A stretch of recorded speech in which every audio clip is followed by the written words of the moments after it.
So Jabrill Peppers, Michigan, super talented guy. Like him a lot. Think he's a fantastic talent. But he had a diluted test.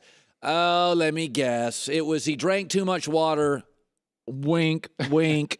You have a diluted test. That's a positive test in the NFL. So you have to. It is. But let me be very clear. I think that's an NFL problem, not a Jabrill Peppers problem. Let me explain why. And I think that I'm going to walk you through this, Colin, just so make sure you understand this. Okay, you ready? First of all, you have to know what a diluted test is, how it comes to be that way, and why this is a big deal for Jabrill Peppers, or why this came to pass for Jabrill Peppers. He pounded water. First of all, what is a diluted test? This is not a test with just, he had a lot of water. A diluted test is triggered when you have less than 20 milligrams of creatinine per deciliter of sample. Holy hell. Okay, so it's basically your creatinine levels are very low for your sample. You drank a lot of water. Okay, Now, how does it come to be that way? How much water do you have to drink? Because that's immediately what I thought, like, what? Was it 3 gallons of water? Was it something that would just be so substantial that clearly it was an attempt to dilute rather than hydrate? That's what I think. Okay, so that's what you think. But did you know, Colin, that it really is only 48 ounces of water in a 4 to 5 hour period right prior to the test? That's not a lot. When's the last time you did 48 ounces of water? Every time I played a football game in September when it was hot, the night before, I would hydrate at that level. Almost every football player does. In particular, a player that would struggle with cramps, which Peppers did, going all the way back to his Paramus. How come all these other guys didn't have a diluted sample? Let me tell you why. Because no other player worked out for 2 positions at the combine. So he's got a history of cramps going all the way back to high school, including at Michigan. He's working out for 2 positions. He's under the weather, and he's drinking about a bottle of water roughly every hour. That's not out of the norm. But you know what now? Because of that positive test, he's going to get tested 12 times a month for 3 years. But that's an NFL issue, because that should not trigger a positive test. And let me tell you why. The person administering the drug test has to see the sample come out of your body. Okay, that's how it is. It's incredibly awkward to take one of these drug tests. Literally, there's a guy standing there watching you pee. Well, that's the way it is at the ballpark when I go to the bathroom. Okay, so there you go. Here's the problem with that. If the guy administering the test sees that it's totally clear, why in the world does he just put a lid on it and say, okay, that's your test? That's a procedural issue that the NFL needs to address. Joe Thomas touched on it in his tweets. He should come back, Peppers should come back in 6 to 8 hours and take another one until the levels are testable. Because scientific journals will tell you, trust me, I read them after this diluted test came out, they will tell you that a diluted test rarely reflects any recent drug use. It's just a, quote, diluted test. You know what this sounds like? So it's like? not positive for anything, This Colin. sounds like the guy who fails a pot test and said, I had a poppy seed muffin for breakfast. It kind of sounds like that. It does not at all. He's testing for 2 positions. I told you he struggles with cramps. He's under the weather. He's drinking about a bottle of water every hour, and then he gets tested. I buy it. Listen, was it diluted purposely for Jabrill Peppers? Maybe. I don't know that to be the case. But I don't know that it wasn't just hydration either. That's why it's an NFL issue. It should not put you into the drug program if we don't know for sure. That's crazy. You can't drink. He's not a dolphin. You can't drink that much water. I don't care how sick you are and how crampy he is. Any athlete out there at that level will know what I'm talking about. When you are hydrating to prevent cramps, which he struggles with, you're drinking a bottle of water or Gatorade around every hour for 5-6 hours. That's how you do it. And he struggled with those cramps going all the way back to Paramus Catholic. Come on, come with the times. I just gave you scientific evidence. You just want to make him a deadbeat. He's not a deadbeat. I didn't say it was a deadbeat. You want to make him a deadbeat. All of a sudden, he's poppy seed muffin guy. You want to throw Peppers out. You want to throw Kaiser out. You want to throw all these guys out. Let's give some guys a chance. It's a big boy NFL draft. It's demanding. Well, that was big boy scientific evidence that you just got there. By the way, I talk about Adrian Peterson and Russell Westbrook. Yeah. And I say they're a lot the same. They blow you away. But how efficient are they? Yeah. Do they win games? Are they easy to play with? Am I nuts on that comparison? I don't think you're nuts. It's so interesting because I think the Westbrook criticism, I'm on your side with the Westbrook criticism. I'm not a basketball guy, but when I watch, I'm like, how is he helping you win games? I just don't see it. If he's going to take more shots than Kevin Durant, that's a Westbrook problem, right? Whereas for Peterson, I understand what you're saying, but I think it's more of an evolution of the NFL. I don't know if it's a Peterson problem as much as it is an expectation problem surrounding him. I think so. Basically, what I'm telling you, it's kind of a you problem, Colin. If you have the expectation that he's going to take you to a Super Bowl, that's a problem with the expectation rather than Peterson, because no running back is going to take a team in the modern day of the NFL to a Super Bowl. Okay, so let's look at the two backs getting love. Fournette and Christian McCaffrey. Okay. Could I not make the argument that Adrian Peterson is a lot of Fournette? Yeah. Which is why I value McCaffrey more. So listen, your comparison is dead on. I just don't know if it's Peterson's fault. Right, it's what the NFL is and what we expect the NFL to be. But Fournette it's a quarterback league, so you got to give quarterbacks the weapons, which is McCaffrey versus Fournette, who is Peterson light. Big, strong, will blow you away. We'll run over a safety in week 2, and we'll be like, "Oh my God, Leonard Fournette!" But then he'll only touch the ball 17 times. Right, and the deal with McCaffrey, Colin, is that he's going to impact the game to a greater degree than Peterson or Fournette. What are the personnel people you talk to in the NFL? Yeah, so I've talked with two really high up decision makers in the NFL, and they'll tell you exactly that Christian McCaffrey might not get the number of carries that Leonard Fournette is going to get, or even Adrian Peterson, but he's going to touch the ball more because you can give him 12 carries, both inside and outside. He's a polished runner. You're going to throw him or target him as a wide receiver maybe 8 to 9 times. Yeah. And you're going to get him 5 to 6 opportunities in the special teams. So all of a sudden, you've got a freak athlete touching the ball 26 times. Leonard Fournette is not getting 26 touches. Therefore, McCaffrey is going to hold more value because he has a greater probability to affect the game positively for your team. Okay, so the Wonderlic test comes out. And, the Wonderlic. Now, let me just state where I've always been. Don't really care about it. Good. We're going to agree then. Okay. With quarterbacks, because it does judge cognitive quick thinking, and like a pilot, like a surgeon, like a quarterback, I'd like to know that you're quick. Most of the guys winning Super Bowls, Aaron Rodgers, Russell Wilson, Tom Brady, Eli Payton, they've done well on it. Okay. Jeff George, world-class talent, got a 10. Vince Young, probably collegiately as dominating a college quarterback I'd ever seen, feet and arm. I played him 3 times. I mean, just USC, Pete Carroll couldn't stop him. He stopped everybody. He had a real bad score.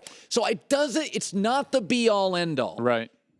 But I always feel like for quarterback, I do want to know the score. What did you get? Would you okay, here's the question. Would you rather a quarterback score be higher? Yes, obviously. Yes. Is the Wonderlic more an indicator of your socioeconomic background, in particular educationally? Yes.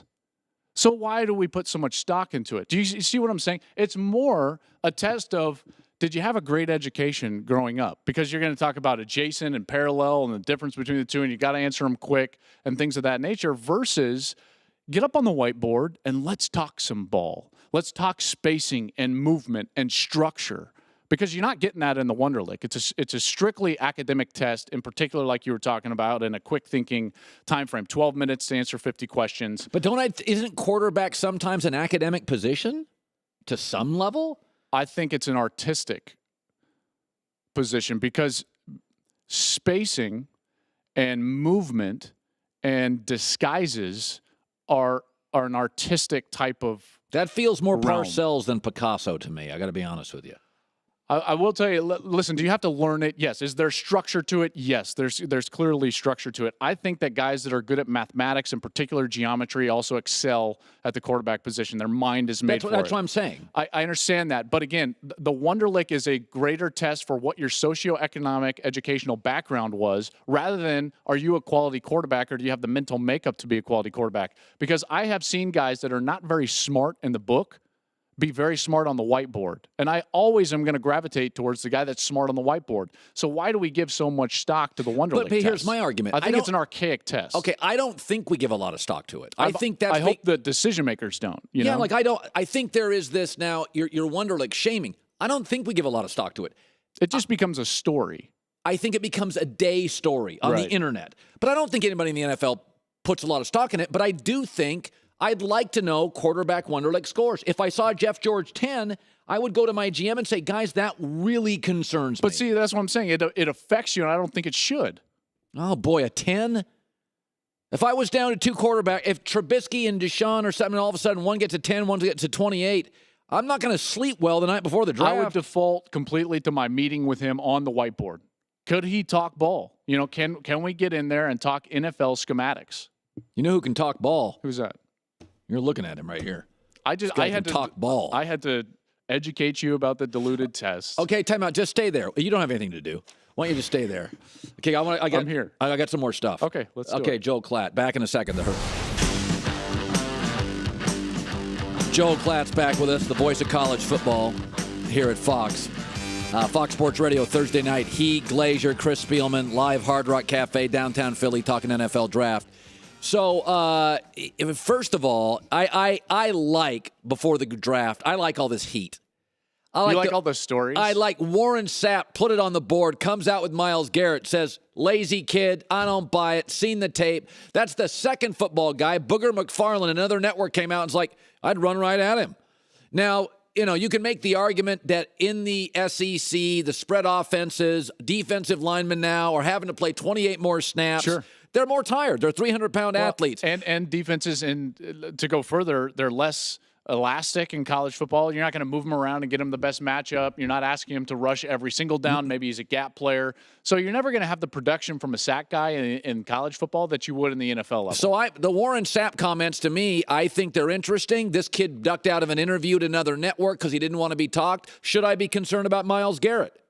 I don't think so, but that's because you just don't get guys that can get to the quarterback all that often. In this league, it's about having a quarterback and disrupting the quarterback. That's exactly right. And so when you have a guy that has the potential to do that, whether he produced at the level that you want him to or not in college, I think that you've got to select him because he's got the potential to be a game-changing defender at the next level. In particular with Greg Robinson, by the way. I mean, that's kind of a match made in heaven. And I think that the defensive people in Cleveland are pounding the table for Myles Garrett. Desperate to get him. They're trying to keep all those money ball guys out. They're like, we don't need Trubisky. Give us Myles Garrett. Okay, so I agree with that. I get that. Now it is a quarterback league, and they don't cost as much as the number one pick like they used to in the CBA with Sam Bradford. But here's my problem with Trubisky. He didn't win enough games. So my theory is in all this stuff. Here's who you should draft as a quarterback. Here's the way it works. Right now, USC, Alabama, Ohio State, and Florida don't. Texas. These are world-class powers. Don't have a single starting quarterback in the NFL. Why? Because they play with elite players. Everywhere. And they're elevated beyond what they really can do. Okay, here's who's starring in the NFL.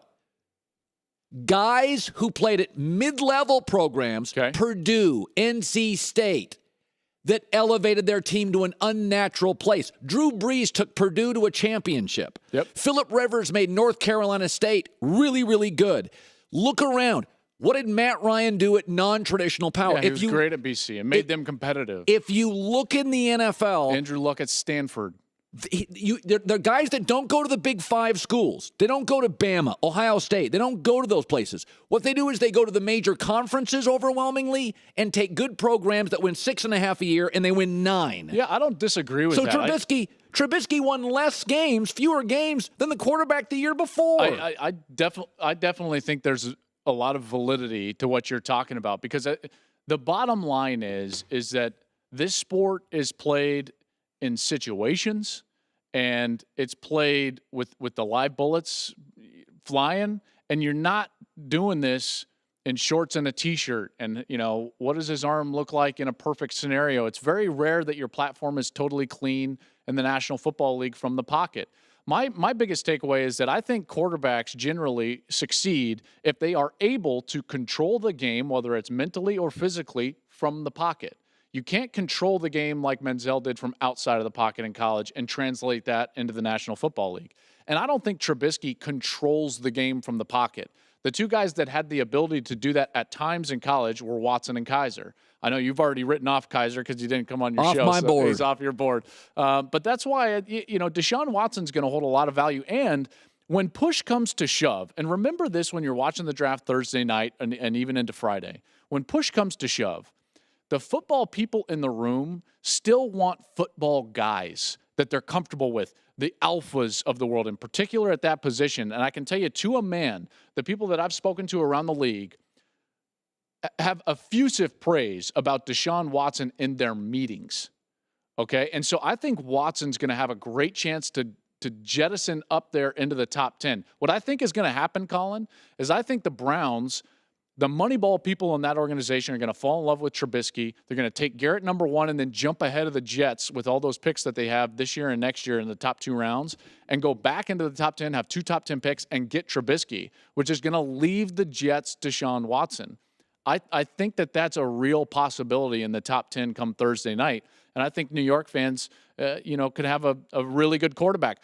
I really like Deshaun Watson. He's very inconsistent, and he's a project. So he's not Andrew Luck, who succeeded, or Russell Wilson, who succeeded in college at those mid-tier schools record-wise, who's going to come in and do that right away, because he is talent-wise, skill level-wise, a project still at best.